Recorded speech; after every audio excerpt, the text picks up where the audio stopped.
성도 여러분 안녕하세요. 안식일이 시작되는 행복한 시간입니다. 한 주일도 주님 안에서 평안하셨습니까? 이 안식일에 하나님의 넘치는 축복과 은혜가 여러분의 가정과 교회에 함께 하시기를 기도합니다. 또다시 말씀으로 여러분을 만날 수 있게 하신 하나님께 감사드립니다.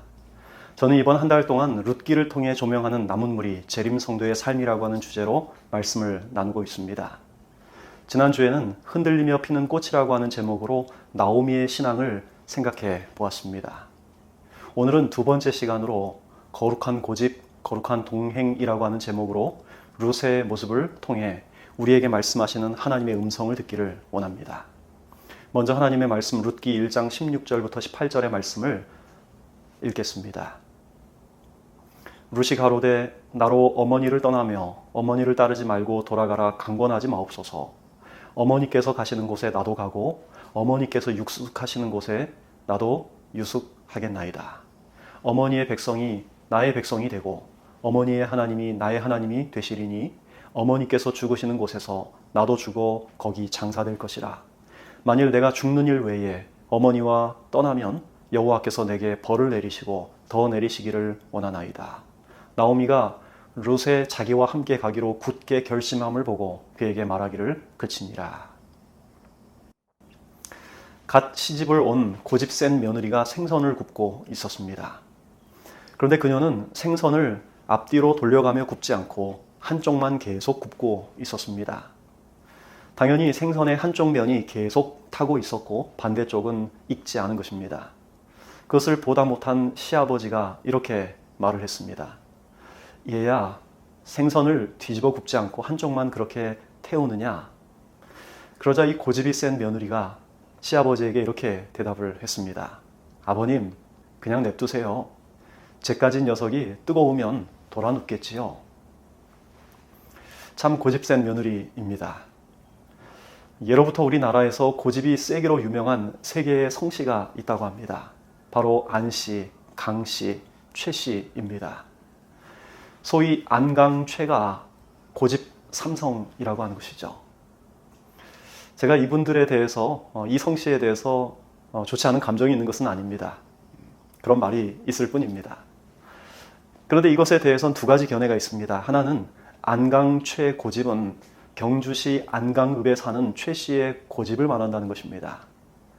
또 다른 견해는 대체로 뿔이 달린 짐승들이 고집이 센데 안 씨와 강 씨 그리고 최 씨의 성씨를 나타내는 한자어에 각각 뿔이 한 개, 두 개, 세 개씩 달려 있기 때문에 그 성씨를 가진 사람들이 고집이 세다는 것입니다.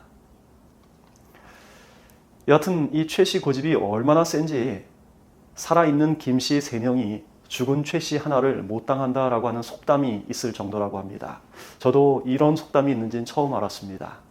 그런데 그런 고집이 센 최 씨도 강씨 고집 앞에선 힘을 못 쓸 뿐만 아니라 강씨 3명도 안씨 성을 가진 한 사람의 고집을 꺾을 수 없다고 하니 이 안씨 고집이 최고인 모양입니다. 안씨 성을 가진 사람의 고집이 얼마나 센지 바늘로 벼룩을 찔러 잡아야 직성이 풀릴 정도라고 합니다. 여러분, 생물 중에 가장 작은 벼룩을 물건 중에 가장 가는 바늘로 찔러 잡는 고집, 즉 반드시 끝을 보겠다는 그 고집이 바로 안씨 고집이라는 것입니다. 여러분들은 고집이 센 편인가요?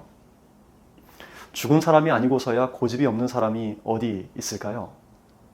그런데 고집 중에서도 나쁜 고집이 있고 좋은 고집이 있습니다. 나쁜 고집을 우리는 똥고집이라고 하지요. 이 나쁜 고집은 자신과 주변 사람들을 답답하게 하고 힘들게 만들지만 좋은 고집은 어떤 일을 성취해낼 수 있게 만드는 강력한 동력이 됩니다.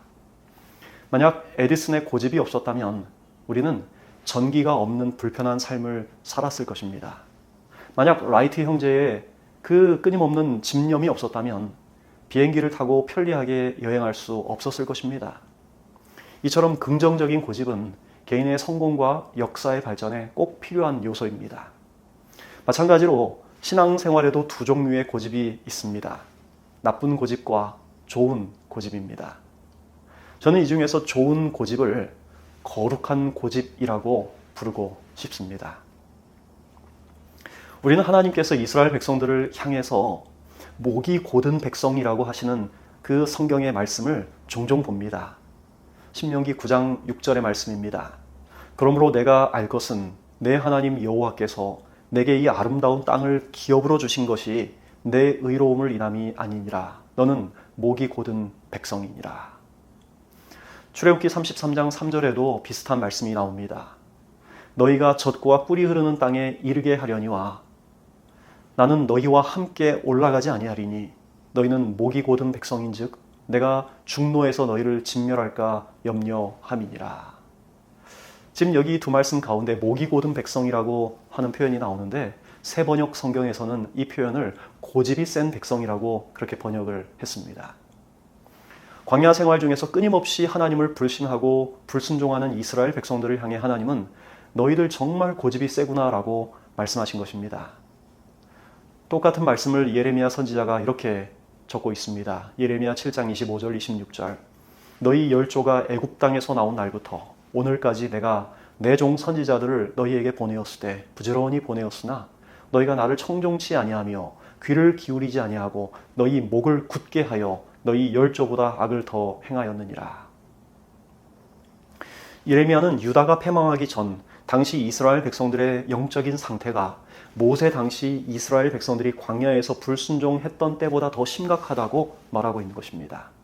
여전히 고집스럽고 여전히 하나님께 불순종하는 백성들. 그 결과 유다는 어떤 최후를 맞이합니까? 유다의 마지막 왕인 시드기야는 32살의 젊은 나이에 두 눈이 뽑힌 채 바벨론으로 끌려갑니다. 그리고 유다는 망하고 맙니다. 지혜자였던 솔로몬은 이렇게 말합니다. 잠언 29장 1절 자주 책망을 받으면서도 목이 곧은 사람은 갑자기 패망을 당하고 피하지 못하리라. 오늘 저와 여러분은 어떻습니까?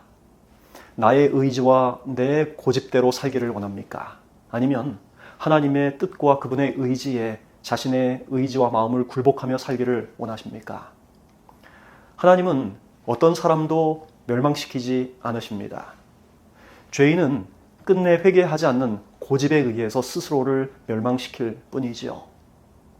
사람의 마음속에 역사하는 성령의 호소를 무시할 때 그의 양심은 점점 더 무뎌지고 다음번에 권고를 받을 때는 그 이전보다 순종하기가 점점 더 어려워지는 것입니다. 그러므로 성령께서 우리의 은밀하고 숨겨진 죄를 드러내시고 새로운 삶을 살도록 초청하실 때 우리는 즉시 우리의 고집을 꺾고 의지를 하나님께 굴복하는 것이 가장 안전한 길입니다. 산상보훈 108쪽에 있는 하나님의 말씀입니다. 하나님의 은혜의 왕국은 죄와 반역으로 충만해 있는 마음들이 그분의 사랑의 주권에 날마다 굴복함으로써 지금 건설 중에 있다. 하나님의 은혜의 왕국은 우리의 의지를 그분의 사랑의 주권에 굴복할 때 우리 안에서 시작이 됩니다. 죄와 반역으로 충만한 마음이 부드러워지고 겸손해지는 것입니다. 우리는 이것을 거듭남이라고 하지요. 저와 여러분의 마음속에서 이 하나님의 은혜의 왕국이 날마다 확장되어지기를 간절히 기도합니다. 그런데 성경에는 긍정적인 고집도 많이 소개가 됩니다. 사실 성경에 나오는 믿음의 사람들은 한결같이 고집쟁이들이었습니다. 노아에겐 120년 동안 사람들의 비웃음을 견디며 방주를 짓는 고집이 있었지요. 아브라함에게는 약속의 땅에서 겪는 여러 가지 역경과 고난에도 불구하고 자기가 떠나온 갈대아 우르 그 고향으로 다시는 돌아가지 않겠다라고 하는 고집이 있었습니다. 이삭에겐 어떻습니까? 블레셋 목자들이 끊임없이 자기가 판 우물로 시비를 걸어올 때 이삭은 그것을 다 양보하고 다시 우물을 파는 고집이 있었습니다. 야곱에게는 하나님의 축복을 얻기 전에는 자기가 씨름하는 그 천사를 결코 놓지 않겠다라고 하는 그 고집이 있었습니다. 다니엘은 어떻습니까? 그는 비록 사자굴에 던져지는 한이 있더라도 예루살렘을 향한 자기의 기도를 포기하지 않겠다는 그 고집이 있었지요. 이처럼 그들은 그 일에 목숨을 걸었고 온전히 집중했습니다. 만약 그들에게 그런 거룩한 고집이 없었다면 그들은 하나님의 뜻을 분별하지도 하나님이 주신 사명을 이루지도 못했을 것입니다. 이처럼 거룩한 고집은 우리로 하여금 하나님의 뜻대로 살도록 만드는 꼭 필요한 고집이라고 할 수 있습니다. 우리는 그것을 다른 말로 신실함이라고 말하지요. 이 룻기의 이야기로 돌아와서 여러분, 모압 땅에서의 10년 동안의 이민 생활에서 실패한 나오미가 빈 털터리가 되어서 베들레헴으로 돌아갈 때 그녀는 두 모압인 며느리 오르바와 룻에게 너희 갈 길을 가라고 권고를 합니다. 자신의 불행한 삶 때문에 앞길이 구말리같이 창창한 그들이 함께 고통받는 것을 원치 않았던 것입니다. 그래서 나오미는 3번이나 강권하여 그들로 돌아가게 요청을 합니다. 그러자 오르바는 시어머니의 강권에 못 이겨 작별 인사를 하고 떠납니다. 우리는 그녀의 선택을 비난할 수 없습니다. 상황이 충분히 이해할 만하죠. 남편도 죽은 상황에서 아직 젊은 그녀가 늙은 시어머니를 평생 복양하며 사는 일은 쉽지 않은 선택입니다. 어쩌면 3번이나 강권할 때까지 그녀가 매달려주고 기다려준 것만 해도 감사할 지경입니다. 그런데 룻은 끝까지 어머니를 따라가겠다고 고집을 부립니다. 룻기 1장 14절. 그들이 소리를 높여 다시 울더니 오르바는 그 시모에게 입맞추되 룻은 그를 붙쫓았더라. 여기 붙쫓았더라라고 번역된 히브리어 단어 다바크라고 하는 단어는 달라붙다, 굳게 밀착하다라고 하는 그런 단어입니다. 아무리 떼어내려고 해도 절대 떨어지지 않는 그런 상태를 말하는 것이죠. 그때 룻이 자기를 떼어내려고 했던 그 시어머니에게 한 말이 여러분이 잘 아는 16절, 17절의 말씀입니다. 룻이 가로되 나로 어머니를 떠나며 어머니를 따르지 말고 돌아가라 강권하지 마옵소서. 어머니께서 가시는 곳에 나도 가고 어머니께서 유숙하시는 곳에서 나도 유숙하겠나이다. 어머니의 백성이 나의 백성이 되고 어머니의 하나님이 나의 하나님이 되시리니 어머니께서 죽으시는 곳에서 나도 죽어 거기 장사될 것이라. 여러분, 룻이 했던 이 고백은 구약 성경에서 가장 감동적인 고백 중 하나입니다. 또한 이 고백은 죄인인 우리를 향한 하나님의 끊임없는 사랑을 보여줍니다. 우리는 이 고백에서 호세아 11장 8절의 말씀, 에브라임이여 내가 너를 어찌 놓겠느냐 라고 말씀하시는 하나님의 간절한 사랑의 음성을 듣습니다. 룻의 이 고백을 들은 나오미는 결국 포기합니다. 여러분, 그런데 룻이 왜 이런 결심을 했을까요? 룻이 시어머니를 따라가겠다고 한 첫 번째 이유는 제가 지난주에 말씀드린 것처럼 시어머니가 비록 흔들리면서도 그 삶이 점점 내리막길처럼 가는 인생이었을지라도 그녀가 끝까지 하나님께 신실하고 하나님을 붙잡았던 그녀의 삶이 룻에게 끼친 신앙의 감화였었습니다. 그런데 그에 더해서 우리가 생각해 볼 한 가지 요소가 더 있다는 거예요. 그것이 바로 오늘 이 말씀을 통해 생각해 볼 헤세드라고 하는 개념입니다. 이 룻기를 설교할 때 빼놓을 수 없는 히브리어 단어가 바로 헤세드라고 하는 단어입니다. 이 히브리어 단어에는 신실함, 충성, 언약을 지킴, 자비, 다정함, 오래 참음 등 이 모든 뜻이 다 들어 있습니다. 그런데 이 헤세드라고 하는 단어가 룻기에 총 3번이 등장하는데 처음 사용된 것이 바로 룻기 1장 8절의 말씀입니다. 나오미가 두 자부에게 이르되 너희는 각각 어미의 집으로 돌아가라. 너희가 죽은 자와 나를 선대한 것 같이 여호와께서 너희를 선대하시기를 원하며. 여러분, 이 말씀은 나오미가 자신에게 친절을 베풀어준 두 며느리에게 한 말입니다. 여기에서 선대하다라고 하는 말이 바로 헤세드라고 하는 단어입니다. 두 번째는 룻기 2장 20절에 나옵니다. 나오미가 자부에게 이르되 여호와의 복이 그에게 있기를 원하노라. 그가 생존한 자와 사망한 자에게 은혜 베풀기를 그치지 아니하도다. 그 사람은 우리의 근족이니 우리 기업을 물을 자 중 하나이니라. 이 말씀은 이삭을 줍기 위해서 밭에 나갔던 룻에게 친절을 베풀어준 보아스에 대해서 나오미가 룻에게 해준 말입니다. 여기서 헤세드라고 하는 단어는 은혜를 베풀다라고 하는 뜻으로 번역되었습니다. 마지막으로 헤세드라고 하는 단어가 사용된 곳은 룻기 3장 10절의 말씀인데요. 가로되 내 딸아 여호와께서 내게 복 주시기를 원하노라. 내가 빈부를 물론하고 연소한 자를 쫓지 아니하였으니 너의 베푼 인애가 처음보다 나중이 더하도다. 이 말은 보아스가 룻에게 한 말인데 여기에서는 내가 시어머니에게 베푼 인애가 처음보다 나중이 더하다라고 그렇게 말하고 있습니다. 이 세 경우가 공통적으로 보여주는 헤세드의 개념은 자기보다 더 연약한 사람에게 베푸는 호의나 친절입니다. 여러분, 젊고 매력적인 룻에게는 늙은 시어머니 나오미가 필요하지 않아요. 오히려 나중에 다른 사람을 만나 시집이라도 다시 가려면 이 시어머니의 존재가 걸림돌이 될 수도 있었습니다. 게다가 유대 땅 베들레헴은 모압 여인 룻에겐 타국이었어요. 굳이 시어머니를 따라 문화와 종교가 다른 곳에 갈 필요가 없었던 것입니다. 하지만 나오미는 반대였죠. 그녀는 누군가의 도움이 없었다면 살 수 없는 그런 형편이었습니다. 나오미는 자신을 돌봐줄 젊고 건강한 룻이 필요했습니다. 그래서 룻이 시어머니를 따라가겠다고 한 것은 전적으로 자신의 유익을 위해서가 아니라 자기보다 더 연약한 나오미를 위한 사랑의 선택이었던 것입니다. 이처럼 자신에게는 필요 없지만 다른 사람에게 그것이 필요하기 때문에 베푸는 친절과 호의가 바로 헤세드이죠. 그것은 자기보다 더 약한 사람을 위해 베푸는 사랑입니다. 여러분, 룻기는 가장 안타깝고 가장 비참하게 시작해서 가장 기쁜 내용으로 맞춰지는 해피엔딩의 스토리를 담고 있습니다. 그런데 룻기가 가장 슬프게 시작해서 가장 기쁘게 맞춰질 수 있는 까닭은 한 여인의 사랑에 근거한 고집이 있었기 때문이었습니다. 그것은 돈을 많이 벌어서 팔자 좀 고쳐보겠다는 그런 고집이 아니었어요. 좀 더 즐겁게 인생을 살아보겠다는 어떤 호의호식하며 남부럽지 않게 살겠다는 그런 세속적인 고집도 아니었습니다. 그것은 어머니처럼 살아보겠다는 고집이에요. 어머니와 함께 가겠다는 고집입니다.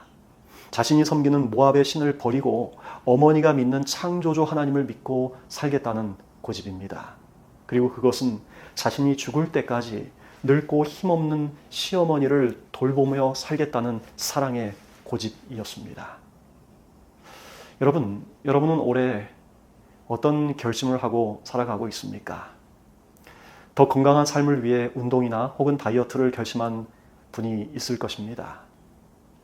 그런데 그리스도인으로서 살아가는 여러분에게 저는 묻고 싶습니다. 여러분은 어떤 영적인 삶을 위해 어떤 결심을 하고 살고 계십니까? 여러분은 여러분보다 더 연약한 다른 누군가를 위해서 어떤 선택과 어떤 결심을 하면서 살아가고 있습니까? 저는 여러분이 무엇보다도 하나님을 여러분의 삶의 첫째 자리에 두고 살아가겠다는 결심을 하게 되기를 간절히 소망합니다. 그래서 매일매일 하나님의 말씀으로 새 힘을 얻게 되기를 바랍니다. 뿐만 아니라 여러분에게 주신 그 축복과 여러분이 가진 그 기회들을 가지고 여러분보다 더 연약한 사람을 위해서 섬기는 그런 영적인 선택을 할 수 있게 되기를 간절히 바랍니다. 여러분이 바로 그런 선택을 하려고 결심할 때, 고집을 부릴 때 사탄은 여러분을 결코 가만히 놔두지 않을 것입니다. 여러분의 평탄한 생애를 방해할 것입니다. 여러분을 괴롭게 만들 것입니다. 주변의 상황과 가까운 사람들을 동원해서 여러분을 흔들 것입니다. 그때 여러분 이 말씀을 기억하게 되기를 간절히 바랍니다. 그늘 없는 가정 207쪽의 말씀입니다. 그대가 성결의 대로에서 그대들의 위치를 유지할 때 가장 짜증나는 시련이 올 것이다. 여러분, 이런 순간 속에서 여러분이 하나님의 뜻대로 살기로 결심할 때 가장 짜증나는 시련이 올 때에 그 성결의 대로에서 끝까지 하나님을 위해 굳게 서게 되기를 바랍니다. 그러면 하나님은 여러분을 위해 틀림없이 놀라운 방법으로 역사하실 것입니다. 놀라운 방법으로 여러분의 삶을 보호할 것입니다. 그리고 그때 여러분의 믿음은 정금처럼 빛나게 될 것입니다. 여러분의 삶을 통해서 누군가 구원을 얻게 될 것입니다. 이사야 40장 31절은 이렇게 말씀합니다. 오직 여호와를 앙망하는 자는 새 힘을 얻으리니 독수리의 날개치며 올라감 같을 것이요 다른 박질하여도 곤비치 아니하겠고 걸어가도 피곤치 아니하리로다. 이사야가 이 기별을 전할 때 유다의 운명은 마치 바람 앞에 등불과 같았습니다. 이미 아수르라고 하는 제국으로부터 두 번째 공격을 당한 유다는 더 이상 저항할 힘이 없었습니다. 앞날의 전망은 매우 어두웠어요. 그런데 이사야는 그 위기를 해결할 방법이 하나님께 있다고 말을 하는 것입니다. 그는 하나님을 앙망하는 자는 새 힘을 얻을 것이라고 희망을 선포하는 것입니다.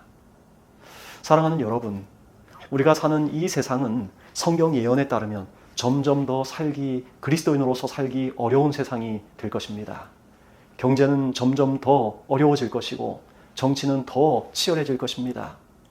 실제로 금리와 또 물가가 점점 올라가고 각국 나라들 사이의 긴장 관계는 점점 더 갈등 심화되고 있습니다. 그런데 여러분, 정치가 어려워지고 경제가 어려워지는 것이 결코 문제가 아닙니다. 보다 더 큰 문제는 하나님을 믿는 하나님의 백성들이 하나님을 마음속에 두지 않고 사는 것입니다. 영적인 무관심입니다. 하나님께서 우리에게 베푸신 그 자비와 그 사랑을 나보다 더 연약한 사람에게 베풀지 않고 살아가는 것입니다.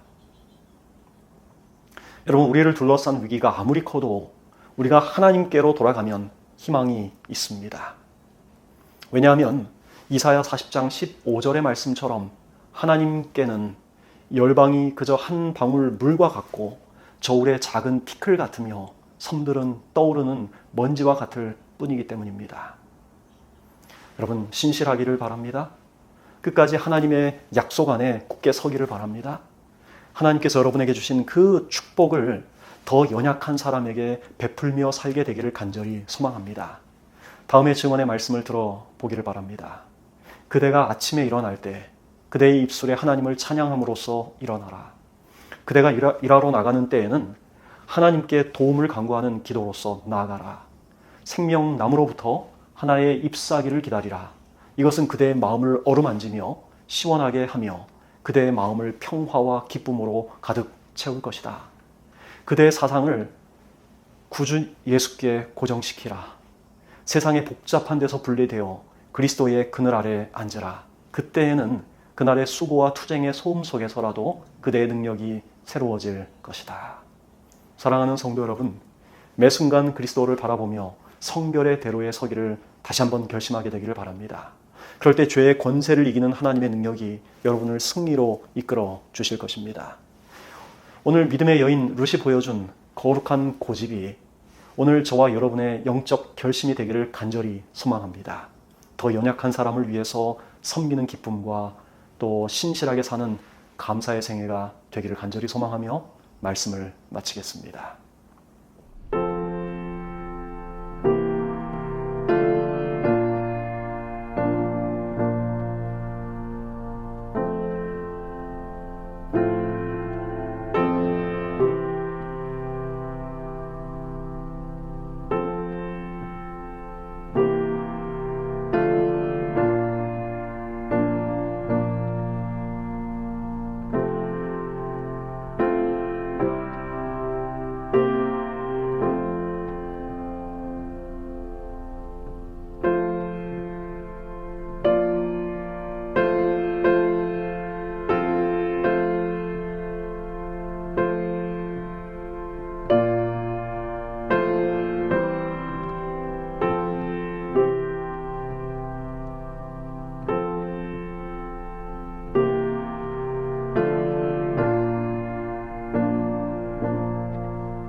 기도하겠습니다.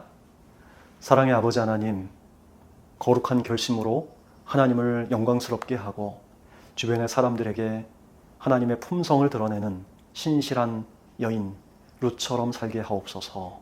예수님의 이름으로 기도합니다. 아멘.